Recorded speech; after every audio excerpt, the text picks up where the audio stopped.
Missed an episode of your favorite podcast? Choose from over a decade of content in our archives, not just the latest episode. All free at GCNlive.com. This is your call to action. Get prepared, America. Economy, survival, energy, disasters. This is USAPrepares.com. Informative radio, educational radio. Interact now by emailing instructor@USAPrepares.com or text at 434-390-7953. Class, please take your seats. Now, your instructor, Vincent Finelli. Everyone all set? Cocked? Locked? Well, you know, the sun's been shining ever since Hillary's disappeared off the radar. That's delightful. It really is delightful. And your dial set correctly to USAPrepares.com. Broadcasting 2 hours daily, Monday through Friday, from high atop the Missouri Ozark Mountains. If you'd like to call us, 866-582-9933. 866-582-9933. The listen line's working, or at least it was last time I checked. 605-477-3249. 605-477-3249. Captain John Ragan's with us. Welcome, Captain John Ragan. Good morning, Vincent. Hey, is it Monday? Already? Nasty rumor. You know, that's the opening line, class. When John and I chat, I'll call him up and I'll go, "Is it Monday already?" Hey, it's great to hear your voice. So, anything new that you want to share? Oh boy, I've got some comments about the election, but I'm going to hold off on that until the second hour because I want to use some of the things that we're going to cover during the first hour as a foundation. Sure. I'm ready when you are. Are you sure? I think so. I was at thefinancialstateoftheunion.com. Also, EZE33.com. That'll get you there as well. .org. Go to .org, EZE33.org. And you can follow along in class on the internet. So I'm ready. Okay. If you just scroll down a little bit to last week's post, there were some things we didn't get to in hour two that specifically were more spy tech related, and I wanted to catch up on those. And the first one is entitled New Sensor. And this sensor is so sensitive, it can detect the beat of insect wings. It's fairly small, a little bit larger than a nickel. It basically measures gas flow. Very small changes in gas flow. Of course, if you think of an insect's wings, that's not a lot of movement. And while this article discusses medical uses of this, which definitely could be useful, I'm thinking about, what if the Nazis had this in World War II? You think about the people that were hidden away in secret compartments. And if you had a sensor like this that could detect very small changes in airflow, how could you possibly hide from the Nazi oppression given this technology? And if that doesn't give you pause, then I don't think you understand what Nazi Germany was like.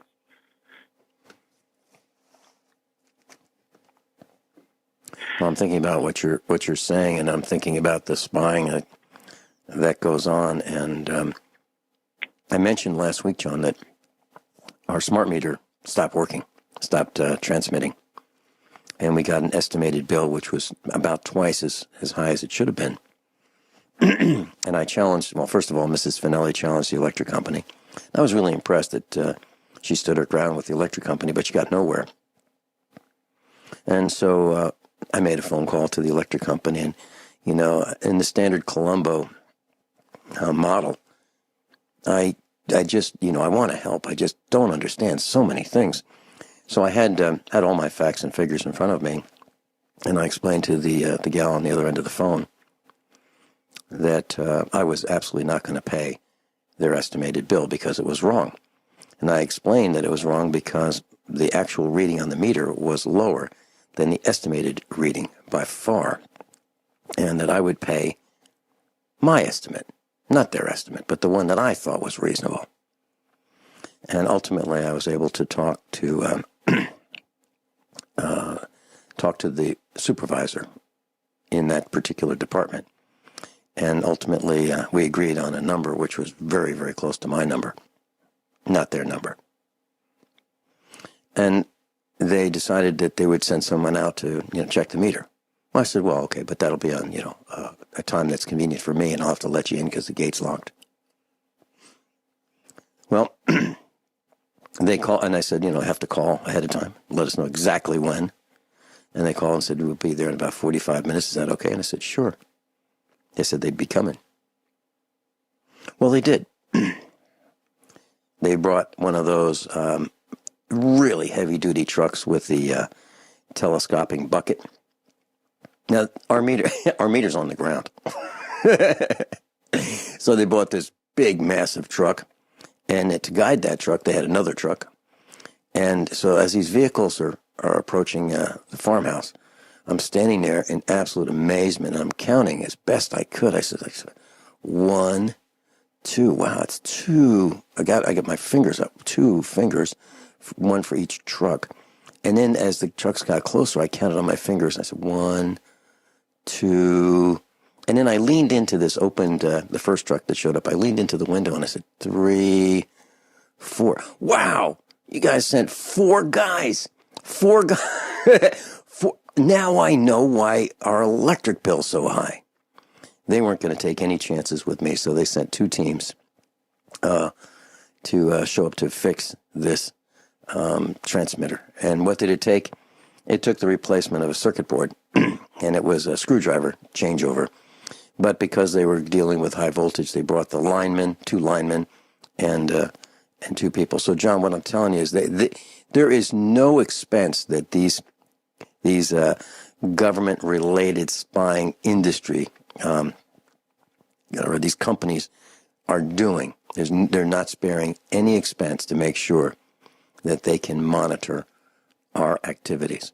So you are absolutely, positively correct that we should be concerned about the spying. But we had it our way, and I asked them to replace the meter with an old-fashioned analog meter, and they said they couldn't do it. Bottom line is we're being spied on every way you can think of, and they do not want to miss a beat, so they're willing to send 2 trucks. Now, these are 2 brand-new trucks. I mean, whatever happened to the days when, there was cost-effectiveness? And, I drive a vehicle at 12 years old. 12 years old. I have another vehicle that's 16 years old, 17 years old. Our tractors are from the 1980s, even the 1970s. We even have a little tractor that's from the 1960s, and we use them. And we make our equipment last. I guess we can do things that these corporations can't do. We can take care of our equipment. Back to you, John. Well, right below that is diamonds are forever. Yeah. And this came from a team of physicists from the City University of New York, posted through Sputnik News, that they've been able to use diamonds to store data. So we're looking at a storage medium that can last for extremely long amounts of time and store quite a bit of data. And this also got me to wondering, because we read about certain stones in the Bible, and we've talked about some of the ancient technology that used to be, kind of makes me wonder if some of those stones are more than just decorative. Could they possibly contain data as well? But either way, it's a new level of consideration in the tech world, where you can have this basically atom-sized storage of information, which is just going to give them further ability to keep information on us. As you say that, John, I was thinking about, how many women have diamond rings, engagement rings on their finger, and then how much data could that store? And then as you were saying this, I was thinking, what about implanting that diamond, under the skin and accessing it as a thumb drive? Can you imagine the possibilities for additional spying, and data could be on the move, and people could be hired to store data, and they wouldn't even, maybe they might know it, maybe they might not, but carrying around massive amounts of data with them, and we'd never know where it is, right? Because how do you find a diamond? Electromagnetically? I don't think so. Would a scanner detect it? I don't know, but I don't think so. Interesting possibilities, and I wish they'd knock it off. I wish they'd knock off this non-stop pursuit of finding everything they can out about us. I don't like it, and John, I was thinking, Sears. Well, are we going to talk about Sears later? I believe we're going to be able to get there. Okay, all right. Let's hold off my thoughts on Sears until we get there, and it relates to spying. Okay, back to you. And let's go down computer secrets. Google has been teaching its neural networks some new tricks, and the computers can now keep secrets. They're learning to encrypt their own messages, so it may be to the point where we can no longer tell what the computer is thinking. Wouldn't it be interesting if Google, the company we learn to love because of its search engine capabilities, becomes the company we love to hate? Wouldn't that be interesting? We'll be right back. Hey, John, RK Gun Shows. RK's got 3 shows coming up, November 19th and 20th. November 19 and 20. Wichita, Kansas, Cartersville, Georgia, and Nashville, Tennessee. One more time. Wichita, Kansas, Cartersville, Georgia, Nashville, Tennessee, rkshows.com. Okay, John, what's next? Again, we're in last week's post, hour number 2 section.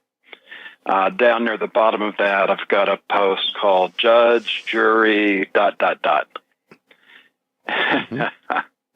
And they have this artificial intelligent judge predicting the results of human rights trials with a 79% accuracy. And while the researchers don't think that the AIs will be replacing judges or lawyers, I think they're a little bit delusional, because all of these professions that are nice, high-paying positions right now, the doctors, the lawyers, the CPAs, where they're working with more information that is also changing much faster than humans can keep up with. Those are ideal to be replaced with artificial intelligence that don't have to sleep. They have the capacity to research these thousands upon thousands of regulations. And then you add in, the machine can't be bribed. They don't have an emotion, so they can't be swayed. They're going to be impartial. So I really believe that we will be seeing these artificial intelligences replacing judges and lawyers sooner than people would like to believe. So, John, we actually shift the bribing from the judges to the programmers, right? We bribe the programmers. The programmers tend not to have very much control over these AIs. They set them up to where they learn on their own. And from that point, right now, the best you can do is pull the plug. You don't really get to go in and change programs much in the way that we're used to writing programs. Now, you could go in, you still got the bribery side on, the making of the laws. However, I can also see where we would replace Congress with artificial intelligence. That almost seems like an oxymoron there, especially given representatives like Sheila Jackson Lee, but let's not diverge. But you could have the computers determining, what is good law and what isn't. Interesting concept. I really don't like the idea of humans being replaced with robots and artificial intelligence. I'm very, very concerned about that because theoretically it could run amok, and we could be at their mercy, or at its mercy, I should say, and have to pull the plug. Interesting thought. And at the bottom of hour 2, years without a battery. And this comes out of work being done at the University of Cambridge. Engineers design ultra-low power transistors that could function for years without a battery. And in reading the article, they'd be able to put these types of transistors on just about any kind of material, from glass to plastic, polyester, and paper. So you can imagine where they could plant these processors to do their dirty work, not even need a power source. And to give you an idea of just how effective these are power-wise, the quote is, if we were to draw energy from a typical AA battery based on this design, it would last for 1 billion years. Mm-hmm. And that brings to mind something that happened in elementary school back in the 60s with batteries. I'll tell you about that and how it relates to us as humans and how we can generate electricity for these devices. We'll be right back. John, you're talking about low power consumption solid-state devices. And when I was in elementary school, and I'm sure many of us have done this, we've made a voltaic cell or a galvanic cell out of a strip of zinc and a strip of copper in let's say some kind of electrolyte, and it worked. And you could measure the voltage. And so what I did was I found out that 2 dissimilar metals sandwiched with an electrolyte between them would produce electricity. So simply what I did was I cut little pieces of paper towel about the size of a postage stamp, but they were round, and I sandwiched them in between a copper penny and a dime, a 90% silver dime. And if I added salt water to that paper towel, I could measure voltage between the dime and the penny. And if I added alternating copper, penny, dime, penny, dime, penny, dime, penny, dime, and sandwich them with these pieces of paper towel soaked in salt water, I could increase the voltage. Now, what I'm trying to say is, based on what you were saying, John, of this article, I have a feeling that we can implant into our bodies some kind of a sandwich of dissimilar metals and create that stack of galvanic cells or voltaic cells and power these devices that use very little current. Now, for a pacemaker, that might be a good thing. But for other purposes, it might be a bad thing, right? I think you get it. Yeah. So now we don't have to worry about that double A cell or that triple A cell or that 9-volt battery or the C-size battery, the D-size cell or C-size cell. Well, we can make our own. And how long would it last? Well, as long as we last. A lifetime. Whatever that may be. Man, I'm a little concerned about that. However, there were some great strides when we went from the vacuum tube, which consumed an enormous amount of power and generated a considerable amount of heat, down to the solid-state devices, which did not use anywhere near the amount of current or power and did not generate anywhere near the amount of heat. So we made some strides, but now I think we're talking about getting down to body-based batteries or body-based cells to power these devices. I'm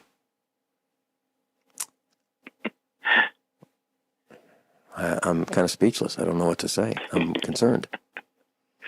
Well, and I think yeah. Go ahead. Well, I think I mentioned once on this broadcast, maybe twice, that Bert Bertonis and I created a press release, and it was all fiction for April Fool's Day, 1980, and we sent out this press release to a lot of major publications that we invented this thing, and it would let you communicate. It was an interface. You just plug a computer into your interface connection. Maybe it was on your arm, but we never really said where it was. That you could participate, be an actor in a movie, and this interface would let the device, let's say a computer, show a movie in your mind. So you and the computer would be connected, and it was hailed as one of the great claims that never materialized. But now we're getting close. That was in 1980, and for us it was just a joke. We were just having fun. A couple guys with too much time on their hands. Back to you. I just wanted to quickly make a comment for those that were listening during the commercial break. 5-Star Soap, which is Cal-Ben, which is based out of California. I've been a customer of theirs for probably about a decade now. I've really liked their products, and just wanted to pass along that this month they do have a special on their shampoo for just $26 a gallon. And this is concentrated, so you don't have to use as much of it as you would ordinary shampoo. So it's good stuff. The only caveat I'd say is if you're one of those people that don't like coconut, you would not like the shampoo because it is based off of coconut oil and does have a coconut aroma. But we're very happy with it, and I just wanted to pass that along for anybody who wants to take advantage of it. Yeah, this is what you're doing is not a commercial. This is an endorsement, right? That's correct. Yeah. John, how long will a gallon of shampoo last you and your wife?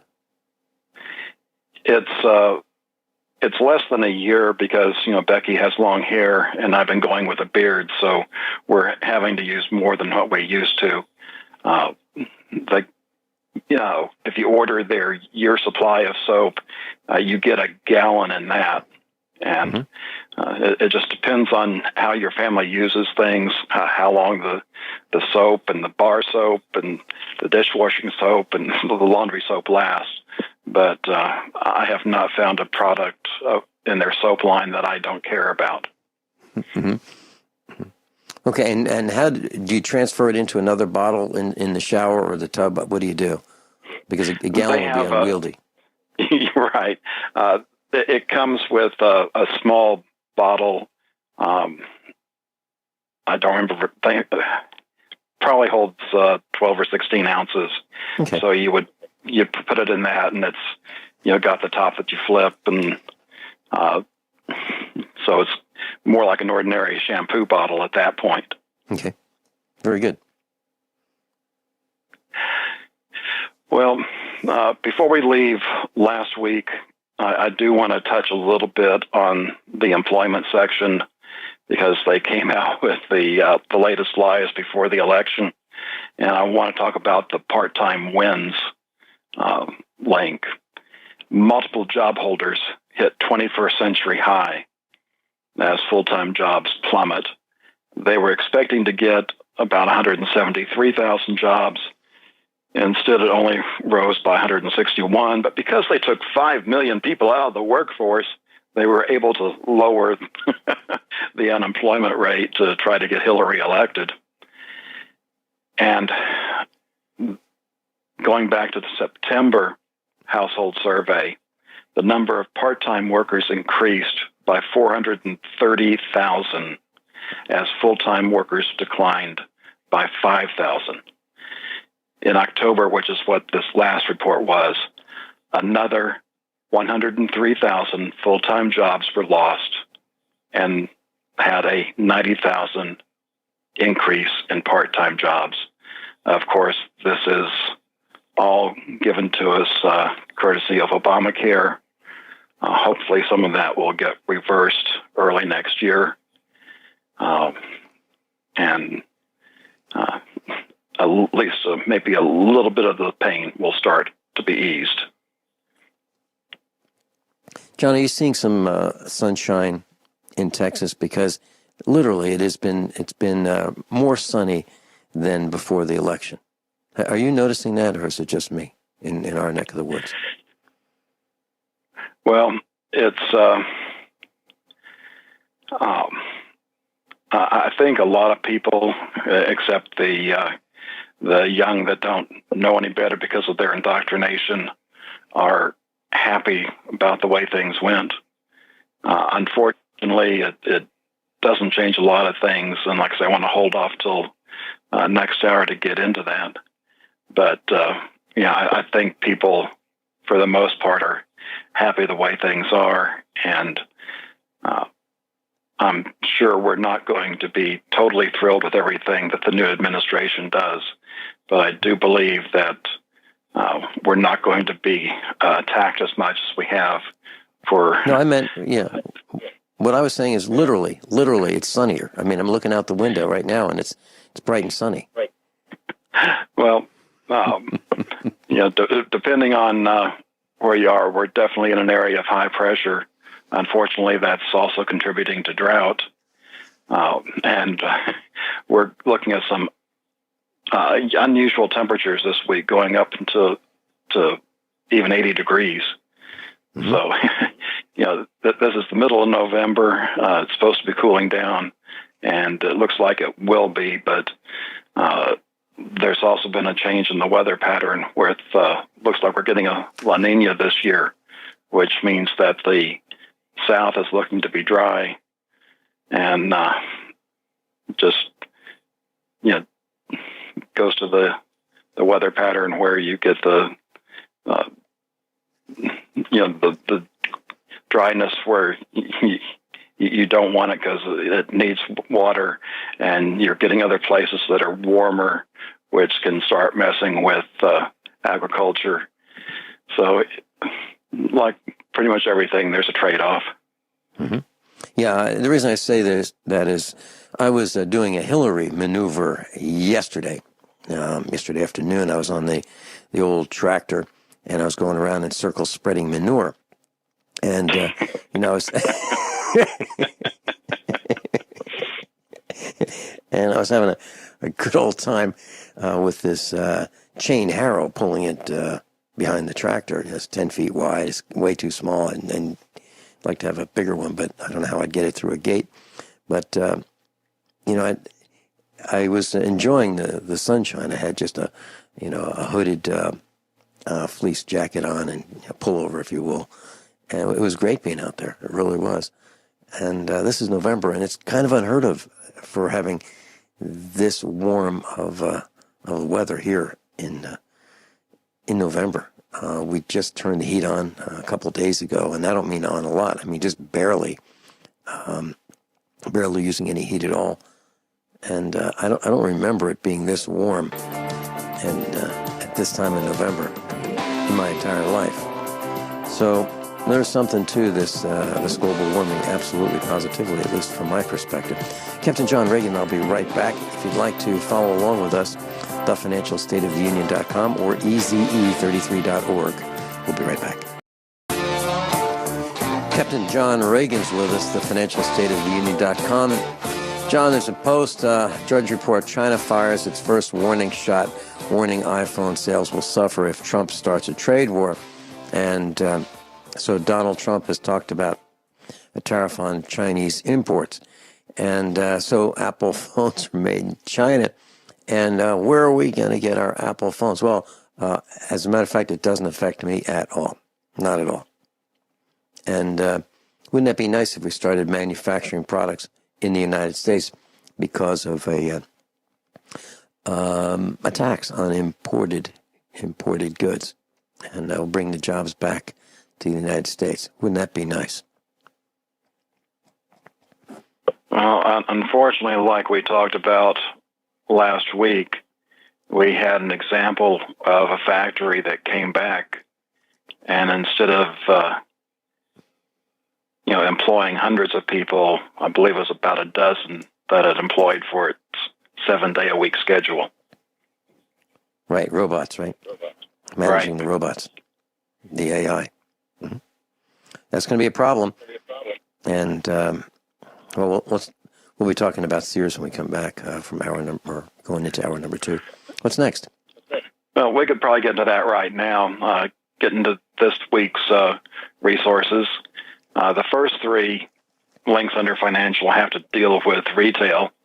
We have Sears looking to have problems because suppliers are concerned that Sears, which also has Kmart, could go into bankruptcy, so they're not wanting to ship as much product for their Christmas inventory.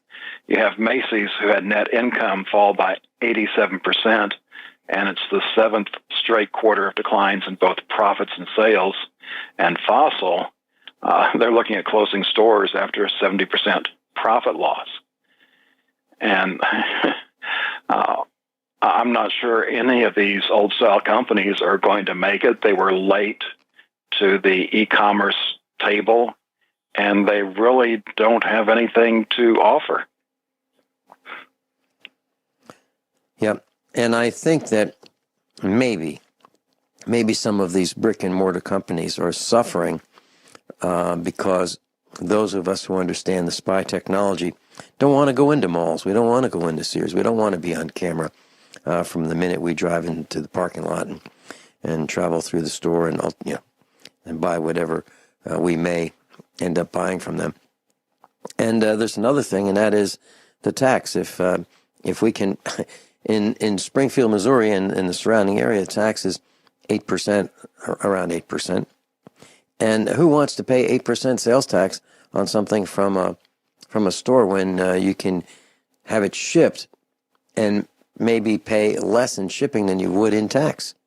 Who wants to go to a store anyway? And the surveillance is a problem. And I think that maybe some of these brick and mortar stores ought to start fighting back about the surveillance and the tracking of customers through their credit card purchases, through their tracking of people's movements with their cell phones within the malls.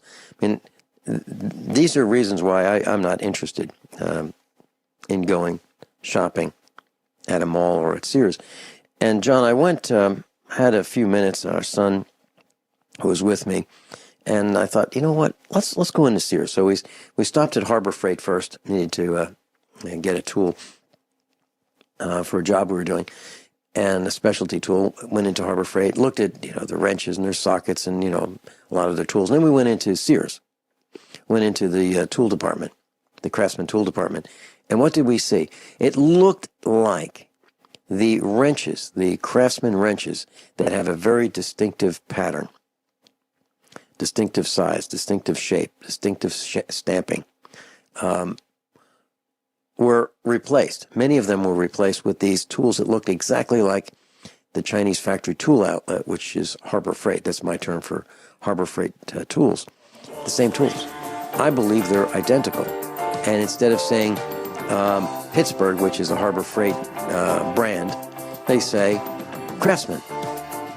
And I looked at some of the individual tools hanging on the rack, and some of them are made in Asia. We're talking Craftsman, Asian manufactured Craftsman tools. Sears has lost their way. Why would anybody spend more for a tool that comes from Sears than getting it someplace else for less and having the same tool? Why would anybody do that? Especially when they have the same guarantee. Sears has lost its way. We'll be right back. Everyone all set, cocked, locked? Hour number 2 of USA Prepares. Captain John Ragan's with us. John Ragan, I'm looking at a sign that says, "Welcome to the Utah Data Center." This is where they store information about us.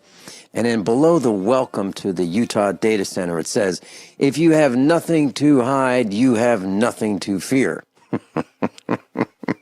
Where have we heard that kind of language before? Yeah. And Yeah. so you ready for the rest of the good news I have? I am ready. I'm ready. I'm going to continue down the financial section for today because it's a lead up to talking about the election results. We have bonds down $1 trillion and 5% bonds coming. And in fact, we just heard over the news break that the bond yields are going up. And whenever the yields go up, the value of the bonds themselves go down. It's an inverse relationship. It's mathematical. That's the way the bond market works. It's different than the stock market in that respect. And since the election, over $1 trillion in bond losses. It's the worst price decline in bonds since the 1981 market crash, and it looks like it might even be getting worse. And if you think that's bad enough, keep in mind all those trillions of dollars worth of derivatives, and as near as we can tell, it's about $500 trillion worth of derivatives are bets on interest rates. And if those start getting triggered with these changes in interest rates, things can start rolling downhill rather quickly. And if that's not enough to concern you with just what's happening now, Greenspan predicts bond yields rising as high as 5%, which is still, I'd say, a little bit below normal. And what's the implications of that? Well, one, we just talked about, it crashes the bond market. But two, we're financing the debt of the federal government at a very low rate. And they're being financed mostly with short-term debt. So it turns over rather quickly. So changes in interest rates start having an effect faster than most people would expect. And just to use round numbers, a $20 trillion federal debt, financing that debt at 5% interest is a whole $1 trillion a year just to pay the interest. And that gets awfully darn close to what the government brings in personal business, or just the personal income taxes. It gets unsustainable quickly. We've reported that the last fiscal year that the government went an additional $1 trillion into debt. And it's not just that debt. It's like I say, we have several $1 trillion that comes up for renewal. So it's not just $1 trillion they're having to finance for the year. It's several trillion, and that doesn't even count the trillions in business debt that is rolled over. So if the credit market seizes up or even just increases interest rates, that has a big ripple throughout the entire economy.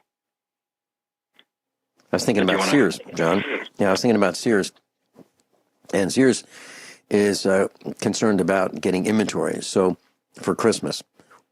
And if they're concerned about getting inventory for Christmas, if the the cost of borrowing money goes up, Sears suppliers would probably be reining in some of their inventory, not letting Sears have it on credit, right? Wouldn't that happen? Which would just make the situation even worse. And that's just one small example, right?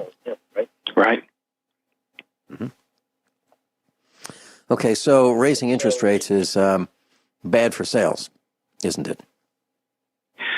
Well, it's a double-edged sword because they went so low with interest rates that did great damage to the pension funds. Now, if you just try to raise the interest rates back to a normal level, that's good for the pension funds, but ends up being bad for the rest of the economy. It's a tangled web, and this is some of the joy that you get in taking a finance course. Yeah, I wanted to get a refund on mine, 6 years worth. Okay, what's next? Well, I'm not kidding. I'll go off the links I have. I wanted to talk a bit about the election, and I'm as happy as anybody about not having the witch in office and all the damage she would do. But there is nothing that Trump can do to stop the financial collapse. It's like I've been saying for years now. It's like you're driving. I guess you can get in the picture in your mind of the Thelma and Louise scene where the car's heading towards the edge of the cliff. And you get to a point that no matter how hard you slam on your brakes, you're still going to go over the cliff. And while I wish I guess there would be an alternative, but it would take such a change in lifestyle and people, including Christians, deciding to do things God's way, which I don't see happening. And especially I think for those of us that remember the 50s, 60s, 70s, 80s time frame, we can't go back to an America like that. I kind of wish we could. It wasn't perfect, but there were a lot of things that were a lot nicer than what we experience today. And besides that, we've got demographics changes, which is even tougher to talk about without having visuals. And to try and go back, yes, that situation's hopeless. To try to go forward without a financial collapse, no, we can't avoid that. And I think that's why we're here at USA Prepares, because we want to try to give you education about what you can do, at least for your family and those you love. And, like I said, I wish we could do better, but let's look at what has not changed. One thing that hasn't changed is the unfunded liability problem of Social Security and Medicare. If you look at the financial report of the United States, the auditors will not sign off on the unfunded liability section because it doesn't conform to GAAP, generally accepted accounting principles. And even at that, it's still saying that we need more than $70 trillion. When you look at a GAAP representation of those numbers, it's over $100 trillion, which is more than all the money in the world.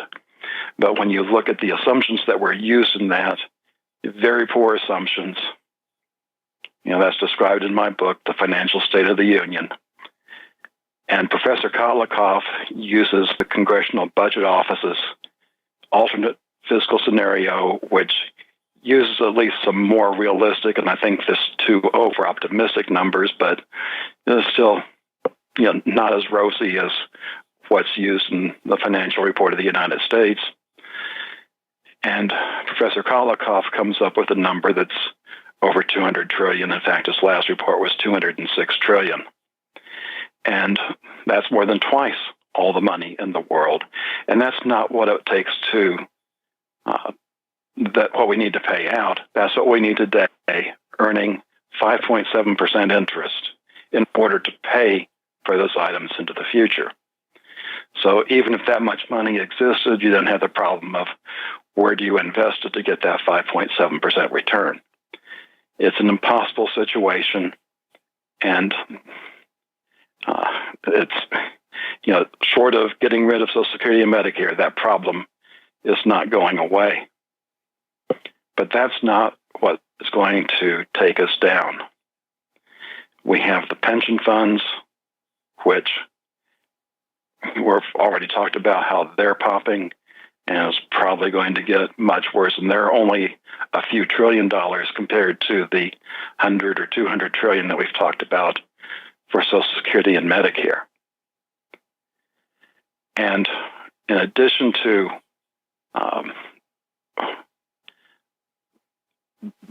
what's listed for Social Security and Medicare, no matter which one you're using, the 100 trillion or 200 trillion, neither one of those takes into account the job losses that's coming because of robotics and artificial intelligence.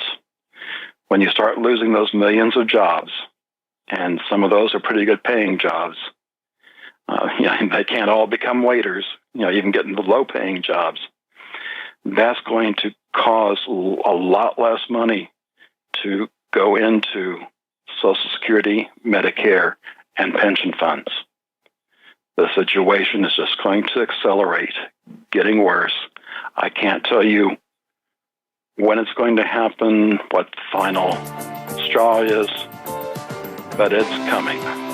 John, you have not wavered one iota on that position about the financial collapse is absolute certainty, and we don't know when. But class, why don't you prepare as if you really believe it's going to happen? Because I do. Captain John Ragan, and I'll be right back. Captain John Reagan's with us, thefinancialstateoftheunion.com, and I'm at the news tab. Well, I want to continue on with the election for just a tad more. I've been saying that we'll see a financial collapse unless World War III ends first. And that still hasn't changed, but some probabilities have changed because of the election. Had Hillary won, I think it would be very likely that we'd be going to war with Russia, because Trump is coming in. It looks like, even if Barry tries some provocation, that Russia would probably restrain itself, because they don't want war, but if war is inevitable, they're going to strike first and go for the win. We still have issues of, we could have terrorist attacks where a country like Iran or North Korea could, park the freighter off the coast and launch an EMP attack. We could have a group of terrorists come in, and if they know what the 9 large transformers are or where they're located, they could launch an attack and take those out, bring down the grid. Cyber attack is still on the table. But again, if that would be a major player like Russia or China, and they would not like the retaliation. And as the wild card, we still have the possibility of the sun sending off a coronal mass ejection. And just as a reminder, the Carrington event occurred during a solar minimum, and that's what we're going into. So we're not totally out of the woods on the grid down side of things, but it does reduce the odds of that happening, at least in the near term. Now, that brings up the other side I've talked about. If we don't have grid down, then we get an expansion of all this lovely technology that we've been talking about. So when the financial collapse comes, how likely is it that a President Trump would go to war to divert the attention from the problems? I think he's less likely to do that. I think he'd be looking at ways of trying to have international agreement to combat the bad economic times. And whether you like it or not, that gets into more and more of this wonderful technology with all the surveillance and control attached to it. And even if by some miracle we could get the Congress, the President, and the courts of the United States to ban the use of technology for the purposes that we don't like, that still leaves the rest of the world with the technology. And as we're finding out, it's getting to be into smaller and smaller packages, which makes it easier and easier to bring into the country and deploy. So that type of technology would still likely be used, even if made illegal by the United States government. And unfortunately, with the win, most of the people that voted for Trump more than likely will think they've done their duty and that the Republicans are going to take care of things, and they can go back to sleep, go back to planning the Thanksgiving and Christmas. And it's this time of year where a lot of people tune out of the news cycle and won't pick up again until probably around inauguration time. So I'm going to be dialing back my news a little bit to try and work on content to get ready to present when people start paying attention to what's going on in the world. Yep, and Rich Sheehan's going to be with us tomorrow, specifically on what you're talking about, John Ragan, and that is what we can do. What can the villagers do to help President-elect Donald Trump save our nation? We'll be right back. Captain John Ragan's with us. I just have a comment about these protests. So we've got thousands of people coast to coast taking to the streets and protesting the selection of Donald Trump. And so we've got from New England to Kansas City and to the West Coast, we've got traffic disrupting protests. And these are people who refuse to accept the selection of Donald Trump. And I just have this question that I'd like to ask those who are protesting. About 2,500 people, Americans, 2,500 Americans have died in Afghanistan and Iraq under the President Obama administration, of which Hillary Clinton was part. Why are you protesting Donald Trump? How many people has he killed? Nobody that I know of. Just asking. Kyle in Montana, welcome. You're on with Captain John Ragan. Good morning, gentlemen. I just had a quick question for John. John, I see that, I know what all the things that you're saying, and I see it coming just like you. But I'm curious as to why do you think the stock market has been skyrocketing, to all-time highs, and at the same time, gold and silver has been plummeting. And I'm curious with, not too much changing, what is there out there that, because I'm not online, what is there out there that is causing this as far as you can see? We still live in a manipulated market. And until there's, I'd say, more transparency in the gold and silver markets, you're going to see this type of volatility where paper gold and silver is being used to manipulate the prices of real gold and silver. The stock markets are looking ahead, and there's some expectation, especially with the belief that interest rates are going to go up, that there will be another round of QE. And when you look at the past, that QE has gone into propping up the stock market. Okay, so, but if there is this interest rate rise, do you think, like the Fed, I'm talking about the Federal Reserve, probably is going to raise interest rates probably a quarter point, I would think, in December. What effect will that have, do you think, on the stock market? It's hard to say. In the near term, almost anything can happen, and what you think should be a negative drag can quite often turn around and go the other way. And what you think is positive news can turn around and bring things down. That's why it's so difficult to try and predict what the stock market's going to do. You pretty much have to pick individual stocks, know them, understand their trend, and go with the psychology that's going on at the time. John, also there's a general trend, a flight toward safety in perilous times, and one of those trends would be to move toward precious metals during those times of danger. And there is an illusion that there's not much danger anymore, right? Because Donald Trump has been selected. And I think that's part of it. Do you agree? I believe so. They believe that there's going to be,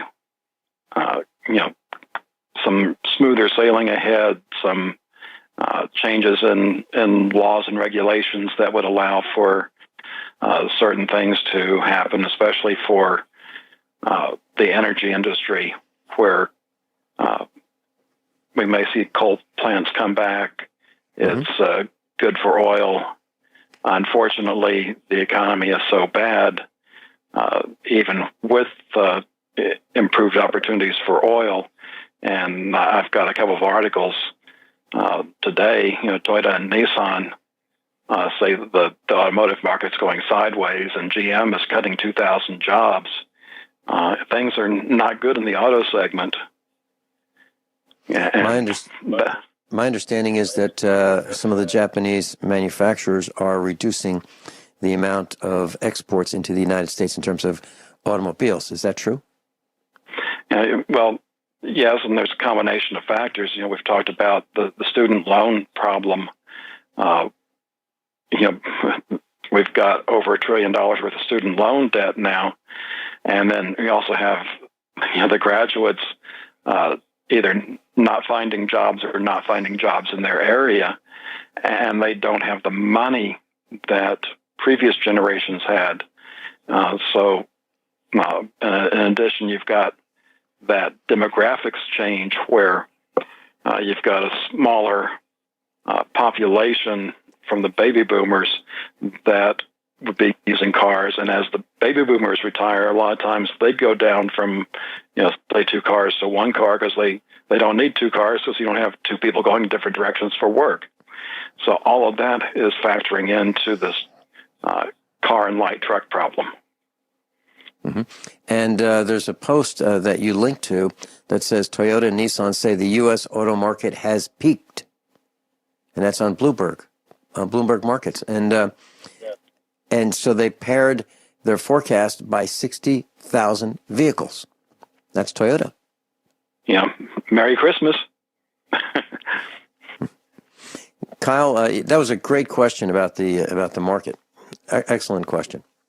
The other thing I was wondering, John, is that because we've seen things, like the parallels between the 1929 crash and this one, and I'm wondering if all of these things aren't setting up some kind of a huge crash to take everybody off guard because everybody's down. And I'm like you guys, I'm kind of breathing a sigh of relief here for a week or two and letting this sink in, but I've not stopped anything as far as getting ready as much as I possibly can. But I'm just curious what your thoughts are about, what about setting this thing up with everybody, because everybody's looking on the level of, well, maybe there's jobs coming, maybe there's going to be more construction, and those kind of things. But at the same time, there's this looming financial dire straits that we're entering into that nobody sees. And I'm just curious, because the Bank of Germany, I'm sure, is still not any better off. And if that goes, then, something causing the collapse to start that way. And we've got other banks in Europe, Italy, Greece, Spain. It's not good. Keep in mind, we've also got Japan has been having problems for a couple of decades, and nothing they've tried has worked. So yes, there's a number of different directions this can come from. Like I've been saying, they can take it down anytime just by raising the interest rate. But I'm looking at what might they do, and this is just pure conjecture on my part. I'm thinking that right now they wouldn't want to make a change. Let Obama leave office, get Trump in there, and then wait about 6 weeks or so, getting beyond the attention span of most of the people before they even try anything. And that way they want to get as much blamed on Trump as possible. All righty, gentlemen. Thanks. That's all I had, Vince. Thanks. Very good, Kyle. Thank you. And Kyle, thank you for sharing with our class that you have not slowed down on your preparation efforts, and neither have I. I'm continuing to prepare and to brace for the worst. I don't think that the selection of Donald Trump has really, it's changed some attitudes. It's changed people's outlook so that they may have more hope, real hope, as compared to Barry's hope. But if you think about it, think about all those shovel-ready jobs that Barry and the bandits had promised us. We haven't even made the shovels, let alone the jobs to men and women, the shovels, right, John? Right, and I do think that we get to look forward to not having an assault on our gun rights, that these, especially the criminal illegals will be deported, some nice positive things happening. But it's, my point is there's nothing he can do with the financial problem. If he manages to spark the economy a little bit, maybe that makes a few months difference, but we're just so deep in debt that we can't take any more debt. And if interest rates actually do go up, then that makes the debt service even worse at a time when we're already short on income. Mm-hmm. Hey, John, I had a question I got another question for you, John, real quick. What would happen if Trump gets mad at the Federal Reserve and were to turn around and nationalize that? What would that accomplish? Not really a whole lot when it comes to, it would put the control of the interest rate under the government versus the Fed. What kind of change that would make, I think not very much. When it comes to printing the money, the only difference between a United States note and a Federal Reserve note is the United States note, you don't have to pay interest on that.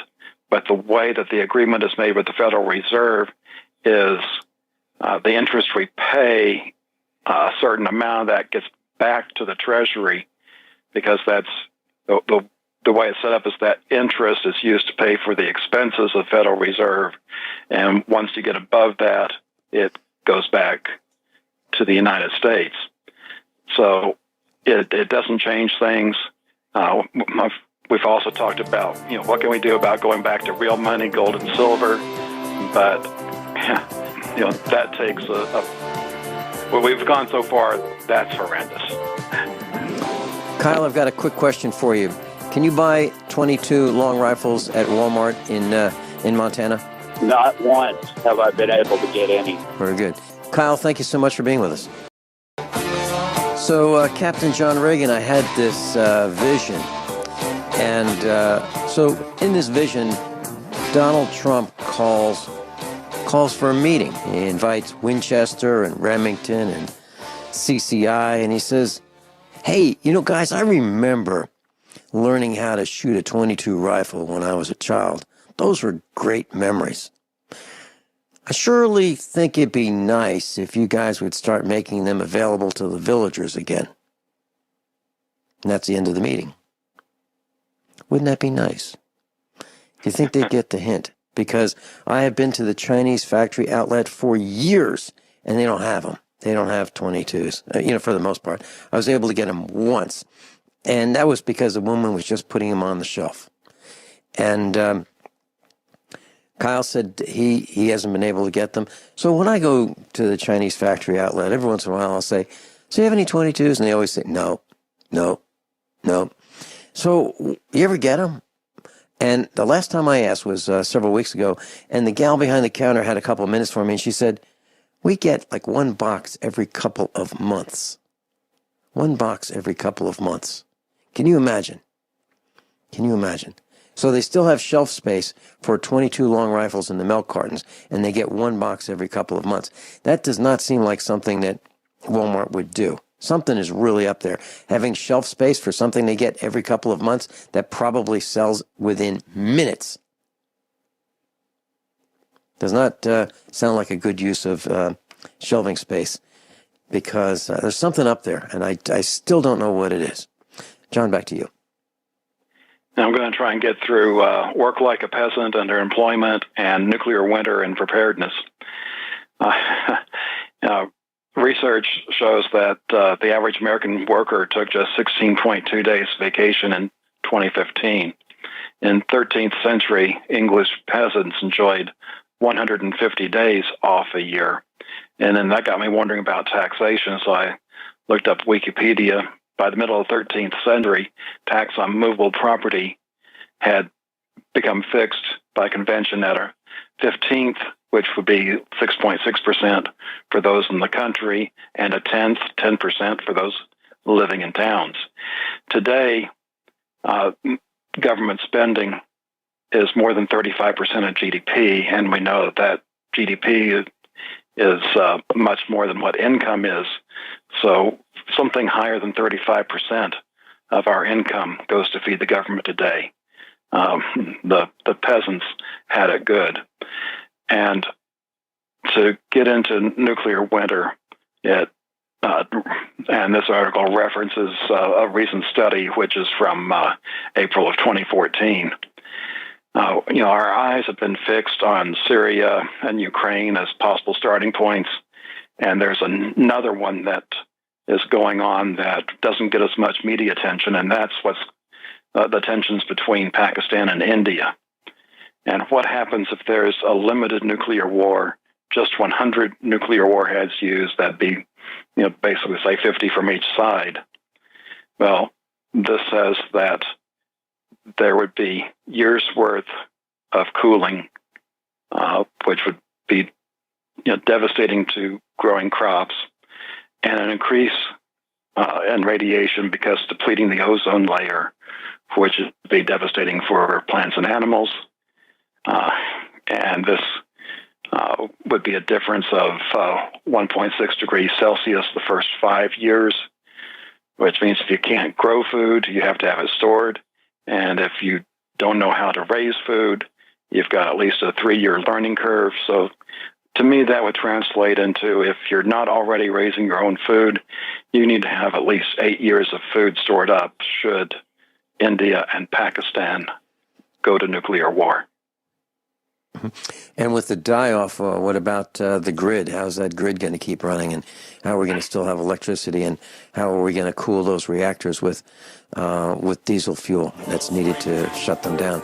Big problems, John. Big problems. So, class, the bottom line is don't stop preparing. Don't stop your vigilant efforts to protect you and your family just because Donald Trump has been selected. I'm delighted he was selected, don't get me wrong, but that doesn't mean that I have turned away from preparing.